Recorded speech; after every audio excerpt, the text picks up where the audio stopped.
अस्सलाम वालेकुम गाइस, मैं हूं डॉक्टर मोहम्मद उस्मान। आज मैं आपको बताऊंगा इरेक्टाइल डिसफंक्शन के बारे में, यानी मर्दाना कमजोरी के बारे में। सबसे पहले हम ये जानेंगे कि इरेक्टाइल डिसफंक्शन होता क्या है, इसकी वजूहात क्या होती हैं, और इसी वीडियो में हम जानेंगे उसका ट्रीटमेंट, और मैं आपको बताऊंगा उसकी मेडिसिन के साल्ट्स के बारे में, और मल्टीविटामिन जो सप्लीमेंट हम घर पर ले सकते हैं, और दूसरा हम आपको डाइट बताएंगे जिससे आप इरेक्टाइल डिसफंक्शन के मसले को हल कर सकते हैं। सबसे पहले ये जानेंगे कि ये होता क्या है। बेसिकली जब आप अपने पार्टनर के साथ इंटरकोर्स करते हैं तो आप अपनी इरेक्शन को मेंटेन नहीं कर पाते।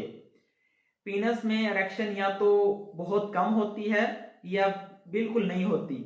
अगर होती भी है तो बहुत कम समय के लिए होती है। 2018 की स्टडी के मुताबिक 1/3 यानी 1/3 लोग इस मर्ज में मुब्तला हैं, यानी हर तीसरा इंसान इस मर्ज का शिकार है। गाइस, इरेक्टाइल डिसफंक्शन की वजूहात में सबसे पहले एज फैक्टर है, फिर डायबिटिक पेशेंट जो लंबे समय से डायबिटीज कंट्रोल करने की मेडिसिन ले रहे हों और मतवातर उसका इस्तेमाल कर रहे हों। उसके बाद हाई ब्लड प्रेशर के पेशेंट जो लंबे समय से बीपी कंट्रोल करने की मेडिसिन ले रहे हों और रेगुलर उसका इस्तेमाल कर रहे हों। डिप्रेशन वाले पेशेंट जो डिप्रेशन की मेडिसिन लंबे समय से ले रहे हों। कुछ पेशेंट ऐसे हैं जिनमें स्पाइनल कार्ड की इंजरी हो जाती है, जो इरेक्टाइल डिसफंक्शन का शिकार हो जाते हैं।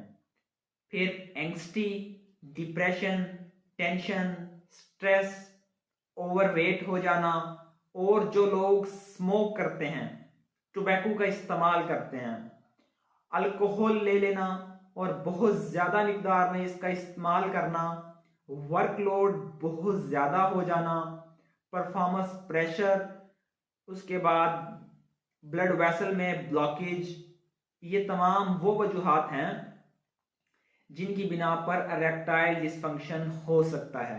इरेक्टाइल डिसफंक्शन के ट्रीटमेंट में, यानी मर्दाना कमजोरी के इलाज में, इसमें कुछ ऐसी अद्वियात हैं जिनको बड़ी स्टडी ने साबित किया है, साइंसी स्टडीज ने साबित किया है कि उनका फायदा है, और अक्सर मर्दों को उनका फायदा होता है, और बहुत कम ऐसे लोग हैं जिनको उनका नुकसान होता है, और उनमें भी वो पेशेंट जिनका ब्लड प्रेशर लो हो जाता हो, और वो लोग जो बहुत ज्यादा हाई ब्लड प्रेशर के पेशेंट हों, हार्ट डिजीज में मुब्तला हों, और उनकी मेडिसिन लंबे समय से इस्तेमाल कर रहे हों।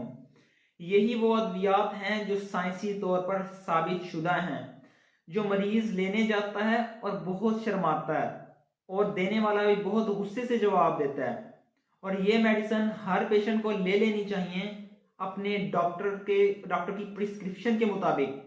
ये अद्वियात बुनियादी तौर पर खून के दबाव को बढ़ाती हैं और ब्लड वेसल्स को डायलेट करती हैं, यानी खून की नालियों को खोलती हैं ताकि ब्लड सर्कुलेशन बेहतर हो सके, ब्लड का फ्लो ब्लड वेसल्स में बेहतर हो सके, जिसकी वजह से एरिक्शन बेहतर होती है और मर्दाना कमजोरी में एक नुमाया कमी देखने को मिलती है। ये अद्वियात साइंसी तौर पर ट्रायल्स के बाद मार्केट में आती हैं और इन पर बड़ी बड़ी तहकीकात हुई होती हैं, उससे ये साबित शुदा होती हैं, और ये बताया गया है कि आप ये मेडिसिन दें उन पेशेंट को जिनमें इरेक्टाइल डिसफंक्शन हो, यानी जिनमें मर्दाना कमजोरी हो। लेकिन आप उन पेशेंट में ये मेडिसिन नहीं दे सकते जिनका बीपी लो हो, क्योंकि इन मेडिसिन का काम ये है कि ये ब्लड वेसल को डायलेट कर देती हैं, यानी खून की नालियों को खोल देती हैं। तो जब इस सूरत में आप मेडिसिन देंगे तो मरीज का बीपी ड्रॉप होने का खदशा होता है, और आप इस सूरत में जो पेशेंट हार्ट डिजीज में मुब्तला हों, हार्ट की मेडिसिन इस्तेमाल कर रहे हों, उनको ये मेडिसिन इस्तेमाल नहीं करवा सकते, क्योंकि इन मेडिसिन में PDE5 इनहिबिटर होते हैं जो दिल के पेशेंट को नहीं दी जा सकती। जो मेडिसिन मैं आपको बताने लगा हूं उनमें मैं सिर्फ आपको टैबलेट्स के जेनेरिक नेम बताऊंगा, यानी उनके साल्ट्स बताऊंगा ताकि ये मेडिसिन आपको आसानी से और कहीं से भी मिल सके।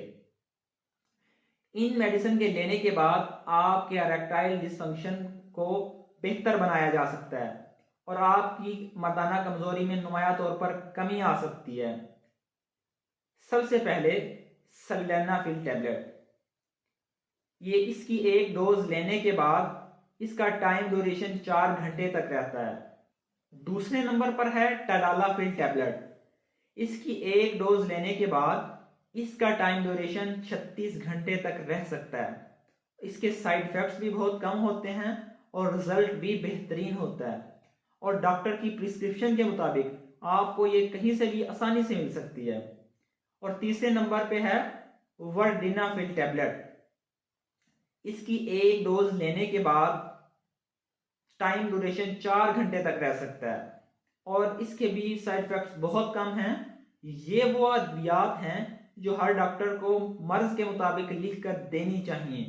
गाइस, मल्टीविटामिन के इस्तेमाल से हम इरेक्टाइल डिसफंक्शन से बच सकते हैं, जो हमारी कुव्वत को बहाल करते हैं और मजीद बेहतरी लाते हैं, यानी हमारी मर्दाना कमजोरी को बेहतर करते हैं। सबसे पहले विटामिन B3, 2011 की स्टडी के मुताबिक अगर किसी पेशेंट को 3 महीने ये विटामिन इस्तेमाल करवाया जाए तो उसका इरेक्टाइल डिसफंक्शन बेहतर हो सकता है। और ये किन चीजों में पाया जाता है? सबसे ज्यादा ये मछली में, अंडे में, चिकन में पाया जाता है, मीट में पाया जाता है और मूंगफली में पाया जाता है। दूसरे नंबर पर है विटामिन B9, जिसको हम फोलिक एसिड के नाम से जानते हैं।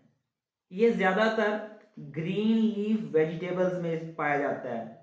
ये साग में पाया जाता है, पालक में पाया जाता है, गोभी में पाया जाता है। इसके अलावा लीवर यानी कलेजी में पाया जाता है। उसके अलावा सनफ्लावर सीड्स यानी सूरजमुखी के बीज में ये पाया जाता है, दूध में पाया जाता है और दूध से बनी हुई अशिया में ये पाया जाता है। तीसरे नंबर पर हमारे पास है विटामिन C, जिसे हम स्कॉर्बिक एसिड भी कहते हैं। ये हमारे जिस्म में नाइट्रिक ऑक्साइड की मिकदार को बढ़ाता है और ये हमारे जिस्म की ब्लड वेसल्स को यानी खून की नालियों को डायलेट करता है। और ये ज्यादातर लीमू के अंदर, ऑरेंज के अंदर, संतरे के अंदर और इसके अलावा ग्रेप फ्रूट के अंदर पाया जाता है और लाइम यानी मौसमी के अंदर पाया जाता है, कीवी फ्रूट के अंदर पाया जाता है, गावा के अंदर और पपाया के अंदर पाया जाता है, स्ट्रॉबेरी के अंदर पाया जाता है, रेड चिली के अंदर पाया जाता है। इसके साथ ये ग्रीन चिली में भी पाया जाता है। गाइस, विटामिन C एक बेहतरीन विटामिन है जो इरेक्टाइल डिसफंक्शन को बहुत जल्दी से बेहतर करता है, यानी हमारी मर्दाना कमजोरी को बहुत अच्छे से बेहतर करता है। इसके अलावा हमारे पास है विटामिन D, जिसे हम सनशाइन विटामिन कहते हैं।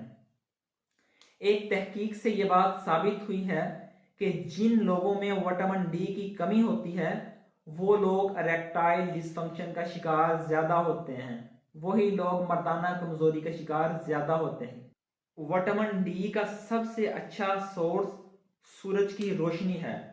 आप सूरज की रोशनी से एक्सपोज हो सकते हैं, उसमें सन बाथ ले सकते हैं। उसमें बेहतर यह है कि आप कम कपड़े पहने और कम से कम 5 से 10 मिनट मॉर्निंग टाइम पे आप सन बाथ लें, जिसकी वजह से आपकी विटामिन D की कमी पूरी हो सकती है और आप इरेक्टाइल डिसफंक्शन से बच सकते हैं, यानी आपकी इससे मर्दाना कमजोरी बेहतर हो सकती है। इसके अलावा ये फिश में, लोरना में, ट्राउट में, सिल्मन में और उसके अलावा चीज यानी पनीर इसका एक अच्छा सोर्स है।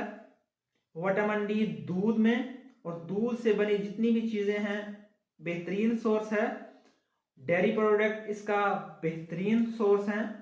इसके अलावा ये एग में बहुत अच्छी मिकदार में मौजूद होता है, गोश्त में यानी मीट में और एलमंड में बहुत अच्छी मिकदार में मौजूद होता है। इसके अलावा विटामिन D सेब के अंदर मौजूद होता है, केले में मौजूद होता है, कैरेट यानी गाजर के अंदर मौजूद होता है। जो लोग इरेक्टाइल डिसफंक्शन के मर्ज में मुब्तला हैं वो आज ही हमसे रब्ता कर सकते हैं, और मज़ीद इंफॉर्मेशन लेने के लिए ऊपर कॉन्टैक्ट नंबर दिया गया है। हमारी मेडिकल टीम उसे बेहतरीन तरीके से इंफॉर्मेशन फराहम करेगी। उम्मीद है आज का व्लॉग आप सब लोगों को बहुत पसंद आया होगा।